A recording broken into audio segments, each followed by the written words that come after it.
Hello' students, তো যিসকল ছাত্ৰ ছাত্ৰী HS ফাৰ্ষ্ট ইয়েৰত পঢ়ি আছে তেওঁলোকৰ বাবে আহিছে এখন গুৰুত্বপূৰ্ণ ইনষ্ট্ৰাকশ্যন। তোমালোকে দেখিছা স্ক্ৰীণত 23/12/2025 সেই ইনষ্ট্ৰাকশ্যন জাৰি কৰা হৈছে আৰু ইয়াতে থকা বিভিন্ন ইনষ্ট্ৰাকশ্যন ইয়াত দিয়া আছে। তো গোটেইখিনি জনাটো তোমালোকৰ কাৰণে খুবেই প্ৰয়োজন, যিহেতু HS ফাৰ্ষ্ট ইয়েৰ ফাইনেল দিবলৈ গৈ আছা। গতিকে বহুতো নতুন ইয়াতে কিছুমান ৰুল দিয়া হৈ আছে, সেই ৰুলখিনি কিন্তু জনা খুবেই প্ৰয়োজন। তেন্তে চাওঁ আহা কি কি ৰুল আছে। তো ইয়াতে এটা কথা প্ৰথমতে লিখিছে যে আমাৰ যোনবিলাক এক্সাম পতা হয় সেইবিলাক কোনে পাতে। চোৱা, ইয়াতে ডিষ্ট্ৰিক্ট লেভেল ইণ্টাৰনেল এক্সামিনেশ্যন কমিটিয়ে পাতে। চমুকৈ ইয়াক কোৱা হয় DLIEC। তো তাৰ দ্বাৰা পতা হয় আৰু এইবাৰো যোনটো মানে ক্লাছ 11ৰ পৰীক্ষা পাতিবলৈ গৈ আছে, সেই যোনটো কমিটি আছে সেই কমিটিৰ দ্বাৰা কি হ'ব, গোটেই এক্সামখিনি চলোৱা হ'ব। তো ইয়াতে ফাৰ্ষ্ট ইনষ্ট্ৰাকশ্যন দিছে আমাৰ পৰীক্ষা কেন্দ্ৰৰ ক্ষেত্ৰত। তো পৰীক্ষা কেন্দ্ৰৰ কথাত আমি থুমুকৈ ডিছকাছ কৰিম গোটেইখিনি। তো ইয়াতে ASCCBয়ে যোনটো পৰীক্ষা অনুষ্ঠিত কৰিব গৈ আছে সেইটো কথা মই অলৰেডি কৈছোঁ যে এইবাৰ কি হ'ব, DLICয়ে সেইটো কি কৰিব, কণ্টিনিউ কৰিব, তেওঁলোকে পাতিব। আৰু এটা কথা ইয়াতে লিখিছে যে 2025-26 বৰ্ষৰ যিসকল প্ৰথম বৰ্ষৰ ছাত্ৰ ছাত্ৰী আছে আৰু যাৰ আণ্ডাৰত যোনখন স্কুলৰ আণ্ডাৰত ৰেজিষ্ট্ৰেশ্যন আছে সেই স্কুলতে কি হ'ব, এইবাৰ পৰীক্ষা হ'ব। গম পাইছা কথাটো? তো যোনখন স্কুলৰ আণ্ডাৰত ৰেজিষ্ট্ৰেশ্যন আছে সেই ৰেজিষ্ট্ৰেশ্যন থকা পৰীক্ষা কেন্দ্ৰতে পৰীক্ষা পতা হ'ব।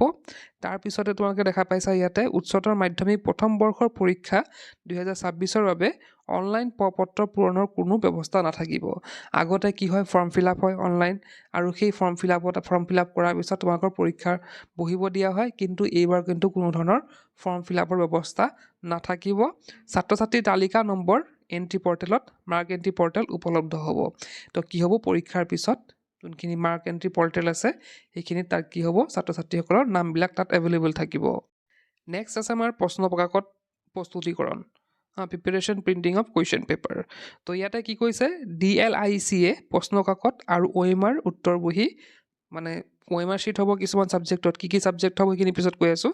তো যোনবিলাক OMR শ্বীট হ'ব বা যোনখিনি প্ৰশ্ন কাকত হ'ব, ছপা আৰু পেকেজিঙৰ ব্যৱস্থা এটা কৰিব। সেইখিনি DLICয়ে কৰিব গোটেইখিনি। তাৰিখ, বিষয়ৰ নাম আৰু দিন ভিত্তিক শ্বীট অনুসাৰে কভাৰ পৃষ্ঠা থকা। তো তাতে কি থাকিব, কভাৰ পেজত তোমালোকৰ কোনটো ডেটত কি এক্সাম আছে, কোনটো ছাবজেক্টৰ এক্সাম আছে সেইখিনি কি থাকিব, কভাৰ পেজত থাকিব।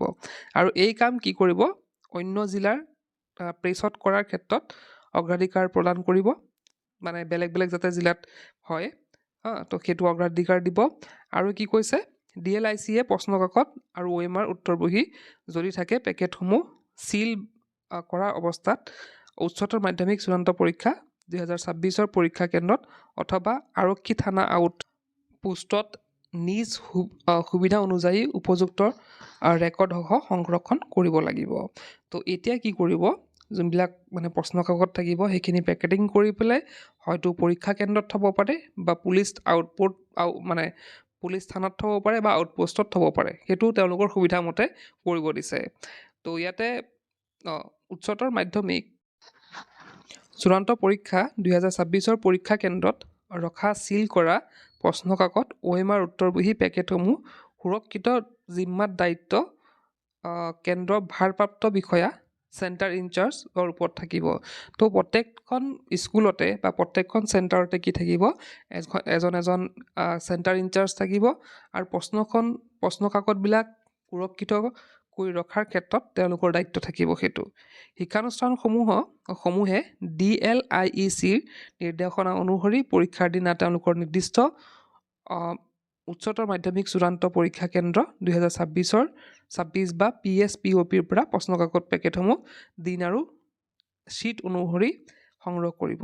তো যোনবিলাক শিক্ষানুষ্ঠান আহিব, য'ত এক্সাম হ'ব, তেওঁলোকৰ কি কৰিব, য'ত কুৱেশ্যন পেপাৰ ৰখা হ'ব। তো কুৱেশ্যন পেপাৰ ৰখাৰ দুটা জেগা দিছে, য'ত উচ্চতৰ মাধ্যমিক চূড়ান্ত পৰীক্ষা হ'ব তাতো থ'ব পাৰে বা পুলিচ ষ্টেচনত থ'ব পাৰে। তো য'ত থয় আৰু তাৰপৰা তেওঁলোকে কালেক্ট কৰিব লাগিব। যোনদিনাখন যি এক্সাম আছে সেইদিনাখন কালেক্ট কৰিব লাগিব। আগত এটা ছিষ্টেম আছিল যে আগতে কি কৰিব পাৰে, আগতীয়াকৈ বহীবিলাক প্ৰশ্ন কাকত আনি পেলাই স্কুলত ৰাখিব পাৰে। কিন্তু এতিয়া কি কৈছে যে ডেট ৱাইজ আৰু শ্বীট ৱাইজ তেওঁলোকে কালেক্ট কৰিব লাগিব। নেক্সট দিছে যে নিৰ্দিষ্ট উচ্চতৰ মাধ্যমিক চূড়ান্ত পৰীক্ষা কেন্দ্ৰ 2026 বা PSPOP শিক্ষানুষ্ঠানলৈ পৰিবহণৰ সময়ছোৱাত প্ৰশ্নকাকত আৰু OMR উত্তৰ বিহুৰ যিকোনো ক্ষতি বা ফাদিলৰ বাবে শিক্ষানুষ্ঠানৰ অধ্যক্ষ ভাৰপ্ৰাপ্ত অধ্যক্ষগৰাকী দায়বদ্ধ হ'ব। এনে কোনো ঘটনা হ'লে DLICয়ে তেওঁৰ বিৰুদ্ধে কঠোৰ ব্যৱস্থা ল'ব পাৰিব। তো যোৱাবাৰ আমি গম পাইছিলোঁ যে HS ফাৰ্ষ্ট ইয়েৰৰ কুৱেশ্যন পেপাৰ বহুত লিক হৈছিলে, তাৰ বাবে এই ব্যৱস্থা কৰা হৈছে। ইয়াতে কোৱা হৈছে যে যদিহে কোনো প্ৰকাৰে প্ৰশ্নকাকত ধৰা হেৰি কৰিলে, পুলিচ থানাৰ পৰাই ল'লে বা মেইন চেণ্টাৰ পৰাই ল'লে, তেওঁলোকে লৈ যোৱাৰ সময়ত যদি ৰাস্তাত কিবা হয় বা কুৱেশ্যন পেপাৰ যদি লিক হয়, তেতিয়া তাৰ দায়ী কোন হ'ব? সেই স্কুলখনৰ হেডমাষ্টাৰ হ'ব বা তেওঁৰ যাৰ মানে চেণ্টাৰ ইনচাৰ্জ আছে তেওঁলোক হ'ব।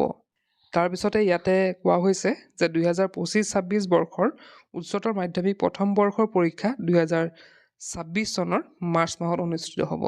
তো গোটেই হায়াৰ ছেকেণ্ডেৰী বা মেট্ৰিক শেষ হোৱাৰ পিছতে কি হ'ব, তোমালোকৰ যোনটো এক্সাম আছে HS ফাৰ্ষ্ট ইয়েৰ, সেইটো হ'ব মাৰ্চ মাহত হ'ব। আৰু কৈছে যে এই উপযুক্ত পৰীক্ষাৰ সময়সূচী ঘোষণা কৰিব DLIECয়ে। কি কৰিব?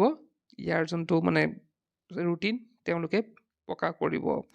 তো ইয়াতে DLIEয়ে জিলাখনৰ মহাবিদ্যালয়সমূহৰ সুবিধাৰ প্ৰতি লক্ষ্য ৰাখিব। তো সেইখন যোনখন ৰুটিন প্ৰকাশ কৰাৰ সময়ত তেওঁলোকে চাই ল'ব আৰু মহাবিদ্যালয়সমূহৰ সুবিধাৰ প্ৰতি লক্ষ্য ৰাখি তেওঁলোকে সেই ৰুটিনখন প্ৰস্তুত কৰিব।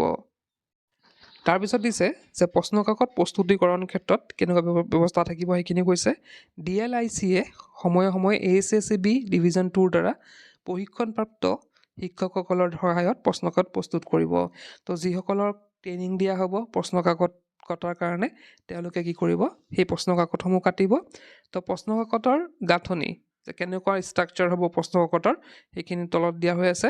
তো তলত উল্লেখ কৰা বিষয়সমূহৰ বাবে 50% বস্তুনিষ্ঠ অবজেক্টিভ টাইপ আৰু 50% বৰ্ণনামূলক ডেছক্ৰিপটিভ টাইপ প্ৰশ্ন থাকিব। তো তলত কিছুমান ছাবজেক্ট ইয়াত মেনশ্যন কৰা আছে, মই দেখাবলৈ গৈ আছোঁ। তো সেইখিনিত কি হ'ব? 50% কি হ'ব? MCQs হ'ব আৰু 50% কি হ'ব? ডেছক্ৰিপটিভ টাইপ, অৰ্থাৎ ৰিটেন হ'ব। মানে সেইখিনি আমি লিখিব লাগিব। তো সেইখিনি আমি যদি ছাবজেক্টবিলাক চাওঁ, পদাৰ্থ বিজ্ঞান, ফিজিক্স, ৰসায়ন বিজ্ঞান, কেমেষ্ট্ৰি, গণিত, আমাৰ maths, biology, logic and philosophy, economics, political science, history, education, accountancy, business studies, বিত্ত, ফাইনেন্স। তো এইকেইটা ছাবজেক্ট যোনকেইটা ক'লোঁ মই, তো সেই ছাবজেক্টকেইটা কি হ'ব? 50% MCQs হ'ব আৰু 50% ৰিটেন থাকিব। নেক্সট আছে ওপৰত উল্লেখ কৰা বিষয়সমূহ প্ৰশ্নকাকত DLICৰ দ্বাৰা সিদ্ধান্ত অনুসৰি ডেছক্ৰিপটিভ আৰু অবজেক্টিভ উভয় উত্তৰ প্ৰশ্ন অন্তৰ্ভুক্ত কৰিব লাগিব। তো ইয়াতে কৈছে যিহেতু MCQs আৰু ডেছক্ৰিপটিভ দুটাই ইনক্লুড কৰিব লাগিব ওপৰত থকা ছাবজেক্টখিনিৰ ক্ষেত্ৰত। আৰু DLIEC সিদ্ধান্তৰ মৰ্মে উক্ত বিষয়সমূহৰ উত্তৰ বহীসমূহ OMR বা আন কোনো সুবিধাজনক পদ্ধতিৰে প্ৰস্তুত কৰা হ'ব। তো ইয়াতে যোনবিলাক উত্তৰ বহী আছে তাত OMR শ্বীট থাকিব হয়তো, বা বেলেগ যদি তেওঁলোকে বেলেগ কিবা মেথড ইউজ কৰে কৰিব পাৰিব। DLIECয়ে জাননী অনুসৰি OMR উত্তৰ বহীসমূহ শিক্ষানুষ্ঠানসমূহে হাতেৰে মূল্যায়ন কৰাৰ ব্যৱস্থা কৰিব পাৰিব। তো ইয়াতে কি কৈছে? হাতেৰে মানে অৰ্থাৎ আমাৰ যোনবিলাক ধৰা মেট্ৰিকৰ যোনবিলাক OMR শ্বীট হয় সেইখিনি মেচিন দি চেক কৰা হয়, কিন্তু যোনবিলাক হায়াৰ ছেকেণ্ডেৰী ফাৰ্ষ্ট ইয়েৰ মানে OMR শ্বীটবিলাক হ'ব সেইবিলাক মেনুৱেলি কৰিব, অৰ্থাৎ হাতেৰে কৰিব। আৰু কৈছে মূল্যায়ন কৰাৰ ব্যৱস্থা কৰিব পাৰিব। উত্তৰ বহী মূল্যায়নৰ সময়ত DLICয়ে শিক্ষানুষ্ঠানসমূহক বস্তুনিষ্ঠ প্ৰশ্নসমূহৰ উত্তৰ পত্ৰ আনচাৰ কিজ প্ৰদান কৰিব। তো ইয়াতে কি কৰিব? DLICয়ে কি কৰিব? যোনবিলাক OMR শ্বীট মানে যোনবিলাক অবজেক্টিভ টাইপ অৰ্থাৎ MCQs আহিব, সেই MCQsৰ তেওঁলোকে আনচাৰ দিব, আনচাৰ শ্বীটখন দি দিব আৰু সেইমতে তেওঁলোকে কি কৰিব পাৰিব? চেক কৰিব পাৰিব। তাৰপিছত সেই একে কথাই লিখিছে যে তেওঁলোকে হাতেৰে চেক কৰিব পাৰিব। নেক্সট আছে যদি DLIECয়ে OMR উত্তৰ বহী প্ৰস্তুত কৰাটো কঠিন বুলি বিবেচনা কৰে, তেন্তে বস্তুনিষ্ঠ প্ৰশ্ন উত্তৰসমূহ বৰ্ণনামূলক প্ৰশ্ন উত্তৰৰ সৈতে একেলগে একেখন উত্তৰ বহীতে লিখিবলৈ অনুমতি দিব পাৰে। এতিয়া OMR শ্বীটখন প্ৰস্তুত কৰোঁতে যদি তেওঁলোকে কিবা অসুবিধা মানে পায়, তেওঁলোকে কি কৰিব পাৰিব? যে ছাত্ৰ ছাত্ৰীসকলক মানে সেইটো ইনষ্ট্ৰাকশ্যন দিব পাৰে যে তেওঁলোকে যোনখন বহীত লিখিব, অৰ্থাৎ যোনখন বহীত তেওঁলোকে ৰিটেন লিখিব আৰু বাকী 50%ৰ কাৰণে, তেওঁলোকে তাতে লিখি দিব পাৰে। যেনেকৈ ধৰা আমি এতিয়া কি কৰোঁ? OMR শ্বীটৰ কাৰণে আমি কি কৰোঁ? 4টা অপশ্যন দিয়া থাকে, এটা অপশ্যন আমি কি কৰোঁ? পেনেৰে বাবুলছকেইটা কি কৰোঁ? ফিল কৰোঁ। ঠিক তেনেকৈ নিদি পেলাই আমাক ডাইৰেক্টলি দিব পাৰে যে 1 নম্বৰ প্ৰশ্ন উত্তৰ ABC অপশ্যন আছে, যোনটো শুদ্ধ উত্তৰ আছে সেইটো লিখি দিয়া। ধৰ আমি 1 নম্বৰ দিলোঁ, 1 দি পেলাই আমি কোনটো অপশ্যন কাৰেক্ট হয়, ধৰ A হয় নে B হয় সেইটো লিখি দিলোঁ। তো তেনেধৰণৰ ব্যৱস্থা কৰিব পাৰে। তো সেইটো কিদৰে কৰিব সেইটো তেওঁলোকৰ ওপৰত ডিপেণ্ড কৰিব। সেইটো DLICE মানে সিহঁতে কৰিব আৰু কি কৰে। তাৰপিছত দিছে যে প্ৰশ্নকাকত মডাৰেশ্যন পাছত DLICয়ে নিম্নলিখিত বিষয়সমূহৰ বিবেচনা কৰি আন জিলাৰ ক্ষেত্ৰত গোপনে প্ৰশ্নকাকত আৰু OMR উত্তৰবহী যদি থাকে ছপা আৰু পেকেজিঙৰ ব্যৱস্থা কৰিব। তো ইয়াতে কৈছে যে প্ৰশ্নকাকতসমূহ বিষয় অনুসাৰে আৰু শিক্ষানুষ্ঠান অনুসাৰে সঠিকভাৱে চিল কৰা হ'ব। যোনবিলাক প্ৰশ্নকাকত আছে সেইখিনি কি কৰা হ'ব, বিষয় আৰু শিক্ষানুষ্ঠানত যোনবিলাক পঠোৱা হ'ব সেইখিনি কি কৰা হ'ব, ভালদৰে চিল কৰি পঠোৱা হ'ব। তাৰপিছত কৈছে যে প্ৰশ্নকাকতৰ সংখ্যা শিক্ষানুষ্ঠানৰ প্ৰয়োজনীয়তা অনুসৰি হ'ব। য'ত প্ৰশ্নকাকত যিমান থাকিব, ছাত্ৰ ছাত্ৰী যিমান থাকিব সিমান সংখ্যকে কি কৰা হ'ব, প্ৰশ্নকাকত প্ৰিণ্ট কৰা হ'ব। DLICয়ে পেকেজিং বিষয় আৰু শিক্ষানুষ্ঠান অনুসাৰে আৰু উচ্চতৰ মাধ্যমিক চূড়ান্ত পৰীক্ষা 2026 বিভিন্ন পৰীক্ষা কেন্দ্ৰ বা PSPOP-লৈ প্ৰশ্নকাকত পেকেটসমূহ সময়ে সময়ে প্ৰেৰণ কৰা ব্যৱস্থা কৰিব। সেইখিনি আমি অলৰেডি গম পালোঁ এইখিনি কথা। প্ৰতিটো পেকেটৰ কভাৰ পৃষ্ঠাত পৰীক্ষাৰ সময়সূচী অনুসৰি বিষয়ৰ নাম, তাৰিখ, পৰিমাণ আৰু প্ৰতিটো পৰীক্ষাৰ দিনত শ্বীট উল্লেখ থাকিব লাগিব। তো ওপৰ যোনটো কভাৰ থাকিব তাত কি কি থাকিব, নাম থাকিব ছাত্ৰ ছাত্ৰীসকলৰ, তাৰিখ থাকিব আৰু কিমানটা এমাউণ্ট মানে কিমানটা প্ৰশ্ন পাবত দিয়া হৈছে সেইখিনি তাত লিখা থাকিব। উচ্চতৰ মাধ্যমিক চূড়ান্ত পৰীক্ষা 2026 কেন্দ্ৰসমূহত কি থাকিব, CCTV থাকিব। আৰু CCTV মানে নিৰীক্ষণৰ অধীনত প্ৰশ্নকাকতৰ পেকেটসমূহ নিৰাপত্তা আৰু সংৰক্ষণৰ বাবে ব্যৱস্থা গ্ৰহণ কৰিব লাগিব। তো CCTVৰ মানে যোনটো ৰুমত CCTV থাকিব সেইটো ৰুমতে কি কৰিব লাগিব, প্ৰশ্নকাকতসমূহ থ'ব লাগিব। প্ৰশ্নকাকতৰ পেকেটসমূহ এনেদৰে ৰাখিব লাগিব যাতে পৰীক্ষাৰ তাৰিখৰ আগতে কোনেও সেইবোৰ সংস্পৰ্শলৈ আহিব নোৱাৰে। তো এনেকৈ প্ৰশ্নকাকত ৰাখিব লাগিব যাতে তাৰ ওচৰত কোনো যাব নোৱাৰে। পৰীক্ষা শেষ আৰম্ভ হোৱাৰ আগত তাত যাতে কোনেও ওচৰত নাযায়। তাৰপিছতে লিখিছে তাৰোপৰি একক কেন্দ্ৰ আৰু অন্যান্য শিক্ষানুষ্ঠানসমূহে প্ৰতিটো পৰীক্ষাৰ দিনা 1.5 ঘণ্টা আগতে তেওঁলোকৰ নিৰ্দিষ্ট উচ্চতৰ মাধ্যমিক চূড়ান্ত পৰীক্ষা কেন্দ্ৰ 2026 বা সেইটোৱে কৈছে যে 1.5 ঘণ্টা আগতে তেওঁলোকে প্ৰশ্নকাকত কালেক্ট কৰিব পাৰিব, তাৰ আগতে নোৱাৰিব।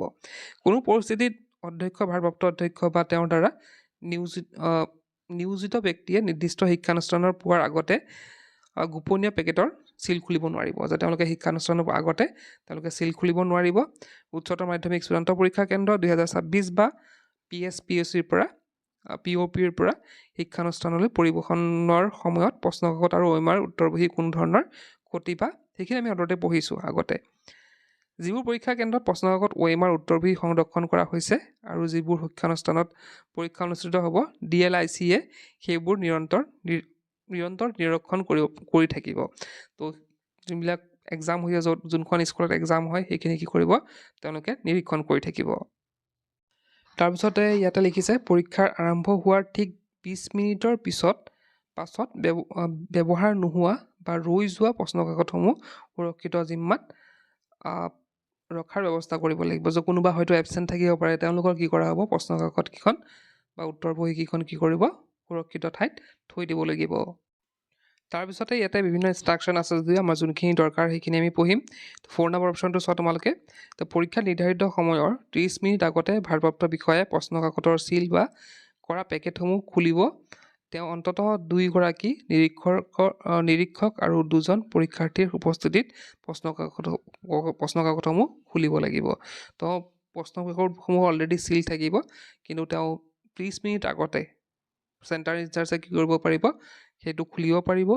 আৰু তাক খোলাৰ সময়ত কোন থাকিব লাগিব বুলি কৈছে, 2 গৰাকী নিৰীক্ষক থাকিব লাগিব আৰু 2 জন পৰীক্ষাৰ্থী ওচৰত থাকিব লাগিব। খোলাৰ আগত তেওঁ নিশ্চিত কৰিব লাগিব যে উক্ত পেকেটটো সেই নিৰ্দিষ্ট দিনৰ পৰীক্ষাৰ বাবে হয়। তো খোলাৰ আগতে চাব লাগিব যে সেই পৰীক্ষাটো সেইদিনাখন আছে নাই সেইটো চাব লাগিব। আৰু পিছতে কৈছে, তাৰপিছত লিখিছে যে অধ্যক্ষ, ভাৰপ্ৰাপ্ত অধ্যক্ষই CCTV কেমেৰাৰ সন্মুখত চৰ্টিং ৰুমত প্ৰক্ৰিয়াটো কঠোৰভাৱে নিয়ন্ত্ৰণ কৰাটো অত্যন্ত গুৰুত্বপূৰ্ণ। বিতৰণৰ পিছত ৰৈ যোৱা প্ৰশ্নকাকতসমূহ অধ্যক্ষ ভাৰপ্ৰাপ্ত অধ্যক্ষৰ সুৰক্ষিত কৰিব লাগিব। তো এইখিনি আমি অলৰেডি পাইছোঁৱেই। পৰীক্ষা কেন্দ্ৰৰ ভিতৰত ছাত্ৰ ছাত্ৰী বা শিক্ষকে মোবাইল ফোন বা অন্যান্য ইলেক্ট্ৰনিক সঁজুলি ব্যৱহাৰ কৰা কঠোৰভাৱে নিষিদ্ধ। তো ইয়াতে কোনো ধৰণৰ মোবাইল ফোন ছাত্ৰ ছাত্ৰী ইউজটো কৰিব নোৱাৰে, লগতে টিচাৰসকলেও কিন্তু মোবাইলৰ ইউজ কৰিব নোৱাৰিব। পৰীক্ষা আৰম্ভ হোৱাৰ ঠিক পিছতে কোঠাৰ পৰা অতিৰিক্ত প্ৰশ্নকাকতসমূহ যাতে সুৰক্ষিত জিম্মাত ৰখা হয়, সেয়া পৰীক্ষা কেন্দ্ৰৰ অধ্যক্ষ ভাৰপ্ৰাপ্ত অধ্যক্ষ নিশ্চিত কৰিব লাগিব।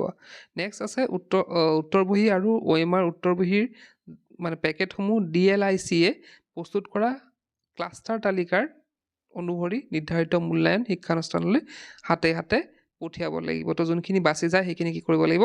পঠিয়াই দিব লাগিব। এতিয়া কৈছে যে পোষ্ট এক্সামিনেশ্যন এক্টিভিটিজ। তো ইয়াতে এইখিনি খুব গুৰুত্বপূৰ্ণ কথা যে পৰীক্ষাৰ পিছত OMR শ্বীটবিলাক কেনেকৈ কি কৰা হ'ব বা পৰীক্ষাৰ বহীখিনি কেনেকৈ চেক কৰা হ'ব সেইখিনি কথা ইয়াতে আছে। তো ইয়াতে লিখিছে OMR উত্তৰ বহী আৰু উত্তৰ বহী মূল্যায়নৰ বাবে DLIECয়ে 4খন শিক্ষানুষ্ঠানৰ একোটা ক্লাষ্টাৰ গঠন কৰিব। তো 4খন শিক্ষানুষ্ঠানৰ কি কৰিব? এটা ক্লাষ্টাৰ গঠন কৰিব। উদাহৰণস্বৰূপে ইয়াত দিছে যে এটা ক্লাষ্টাৰত ABCD নামৰ 4খন শিক্ষানুষ্ঠান থাকিব। এটা ক্লাষ্টাৰ মানে 4খন স্কুল, 4খনত ধৰা নাম দিয়া হ'ল ABCD।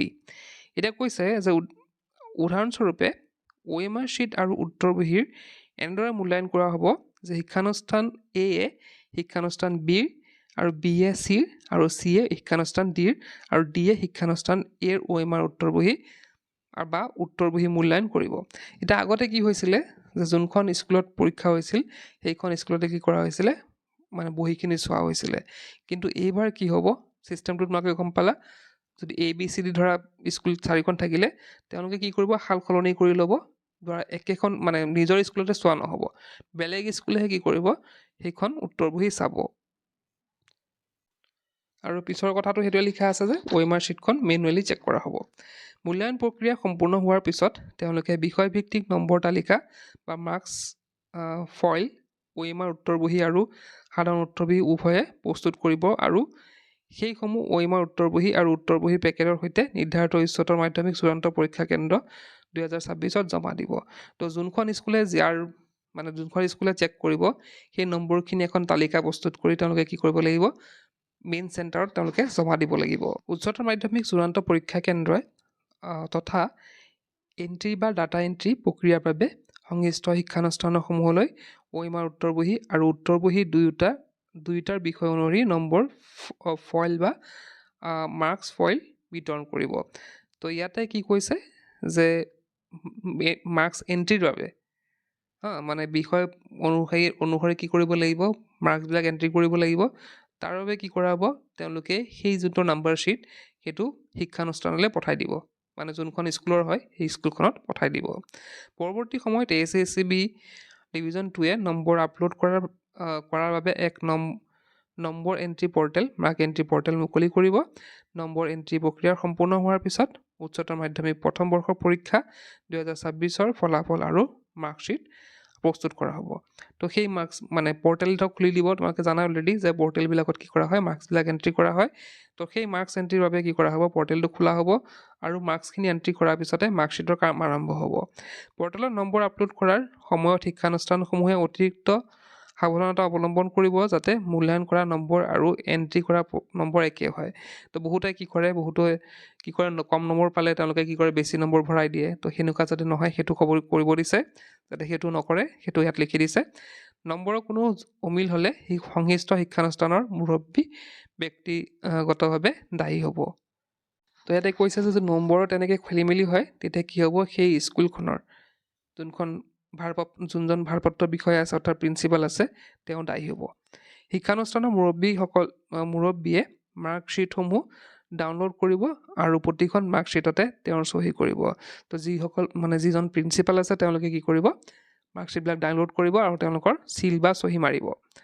উল্লেখযোগ্য যে পৰীক্ষাৰ্থীক বিতৰণ কৰাৰ পূৰ্বে সকলো মাৰ্কশ্বীটত সংশ্লিষ্ট বিদ্যালয় পৰিদৰ্শক ইনস্পেক্টৰ অফ স্কুলছ পৰীক্ষকৰ পৰিস্বাক্ষৰ থাকিব লাগিব। তো কি কৰিব লাগিব? ISৰ ছিগনেচাৰো তাত থাকিব লাগিব।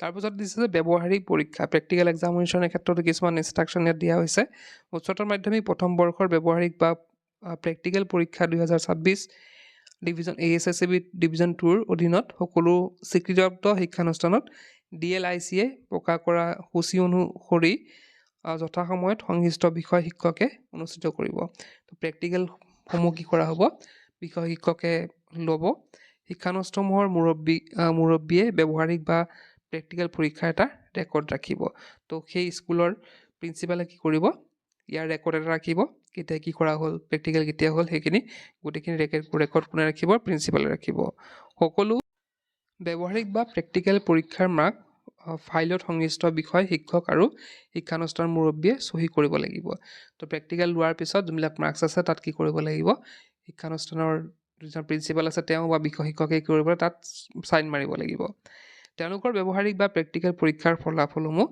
ASSCB ডিভিজন 2ৰ অনলাইন পৰ্টেলত আপলোড কৰিব লাগিব তো প্ৰেক্টিকেল মাৰ্কছ কি কৰিব লাগিব অনলাইন পৰ্টেলত আপলোড কৰিব লাগিব প্ৰয়োজন সাপেক্ষে মাৰ্কছ ফাইলৰ হাৰ্ড কপি ASSCB ডিভিজন 2ত দাখিল কৰিব লাগিব যদি তেওঁলোকে বিচাৰে তেতিয়া তেওঁলোকে কি কৰিব লাগিব সেই স্কুলখনৰ পৰা যিবিলাক মাৰ্কছ হাৰ্ড কপি য'ত লিখি থৈছিল আৰু পেজত সেই পেজটো তেওঁলোকে ASSCB মানে চেণ্টাৰত পঠাব লাগিব তাত মানে বিচাৰিলে দিব লাগিব তাৰপিছত হৈছে পৰীক্ষাৰ মাচুলৰ গাঁথনি তো মাচুল কেনেকুৱা হ'ব সেইটো কথা কৈছে যে উচ্চতৰ মাধ্যমিক প্ৰথম বৰ্ষৰ পৰীক্ষা 2026 পৰিচালনাৰ বাবে শিক্ষানুষ্ঠানে প্ৰতিজন ছাত্ৰ ছাত্ৰীৰ পৰা কেৱল 250 টকা ল'ব পাৰিব পৰীক্ষাৰ মাচুল সংগ্ৰহ কৰিব ছাত্ৰ ছাত্ৰীৰ তালিকাৰ নম্বৰ বা মাৰ্কছ এণ্ট্ৰি পৰ্টেলত উপলব্ধ হ'ব মাচুলৰ বিভাজন তলত দিয়া ধৰণৰ তলতে ইয়াতে আৰু কিছুমান মাচুলৰ কথা কৈছে যে প্ৰশ্ন কাকত আৰু OMR উত্তৰ বহী প্ৰস্তুতকৰণ মডাৰেশ্যন মুদ্ৰণ